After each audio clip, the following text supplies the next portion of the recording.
Okay, watch me ramble about the iPhone 14 Pro in 2025. So, I've owned my iPhone 14 Pro for almost since it was launched, since um 2022. So, this iPhone is still alive up to this day, and I'm taking really good care of it.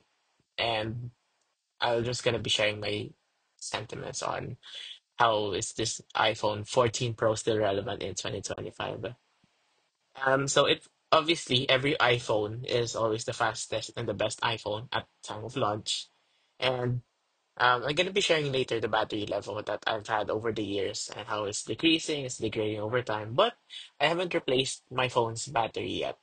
But it's still going great. I'm not always outdoors naman most of the time. So I leave the house at full charge. I can still go home with a little bit of battery left, but it's not as lengthy as before when I first got it. And there is still some noticeable hardware issues, especially when I attended concerts back then. And even if I take like closer portrait shots until now, I don't think it's a software issue, but it's more of a problem with the hardware. No. Um, Over the past uh years, my phone has degraded quality significantly between the months of um, March 2023 up to July 2023. So, less than a year that I got my phone, it dropped from 100% to 90%. But I admit, I humbly admit that my charging habits are not the best. I usually overcharge, I usually undercharge, minsan pinapalobat ko and sana ko yan. But I've learned to be more cautious with it ever since my battery levels dropped. And kung mapapansin nyo, my battery level remained constant for 90% for a few months before it started degrading again. So it's natural wear and tear. I still haven't got my battery replaced yet, and I don't know how much it costs to replace the battery. But tsaka lang magpapalit ng battery kapag talagang hindi ko na kaya tiisin na lagi nalolobat yung phone ko. Oh, context pala, before the iPhone 14 Pro, this is the first iPhone na binili ko using my own money. And I'm really proud of it. And full purchase ko siya ginawa and I'm really happy with it. And yung last iPhone na nawakan ko is yung iPhone 10. Yung iPhone 10 is pinasa lang sa akin ng dad ko nung nag-upgrade ako ng iPhone 6s. Kasi yung iPhone 6s, bigay din niya sa akin. And pinasa ko yung iPhone 6s sa pinsan ko.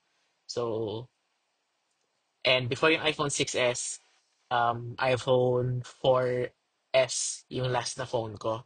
And before that is iPhone 4. Tapos nakikiram lang ako sa iPhone 3GS ni mother ko. So every major leap na iPhone is napagdaanan ko. And I never go up more than a year. Pero um, di ako nagsiskip ako ng generation. Pero ang masasabi ko lang is iPhone is meant to last talaga. Like, even 3 years or 4 years after launch, maganda pa rin yung iPhone. Kung malaga ka. I have never dropped my phone in solid concrete or any solid flooring and walang shatter yung screen ko whatsoever. Well, aside sa tempered glass. And the only time na na-drop ko yung phone ko is sa Taiwan kasi I was putting my phone dun sa pocket ng coat ko.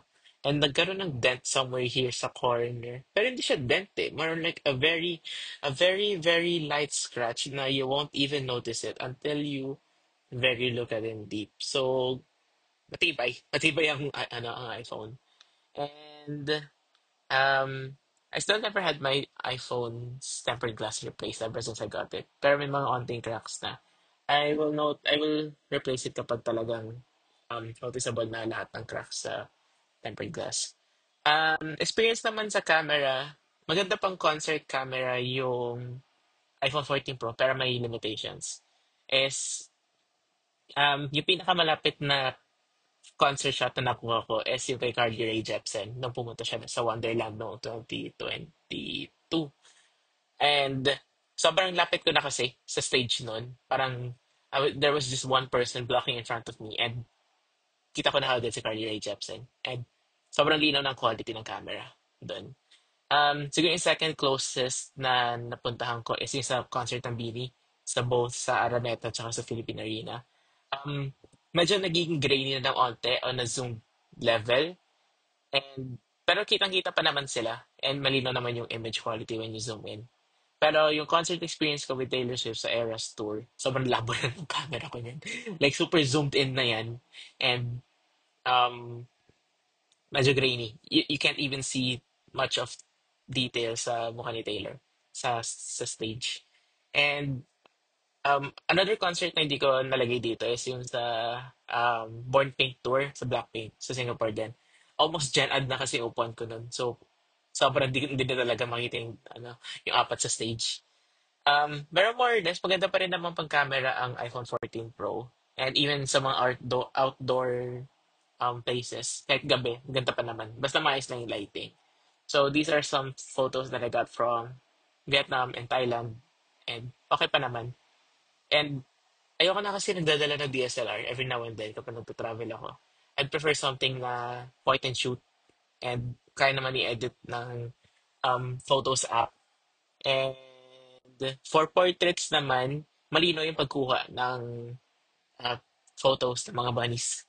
And malinaw even sa mga fern nila. That I'm using portrait mode most of the time kapag close-up shots nila and malinaw naman. It's there is very clear. Ayan. So, in conclusion, the iPhone 14 Pro is still a great phone. Everyday use overall. It's still great, but I don't think it's future-proof kasi walang Apple Intelligence yung latest iOS ng iPhone 14 Pro, which is sayang. Pero I don't even think of a use case sa Apple Intelligence. You might need to change your batteries after a few years. I'm still gonna use it until the latest iOS can no longer support it. Ayun po. So if you're gonna buy secondhand, it's still a great, decent phone to use. Just get the Pro model. And maganda implementation nila yung uh, dynamic island sa gitna. Like kapag grab, makikita mo yung parang time to reach the destination, ganon. So it's really helpful. Pero, ayun, for gaming, hindi ako masyado nag-game sa phone. Pero it's smooth naman when I try to use ML.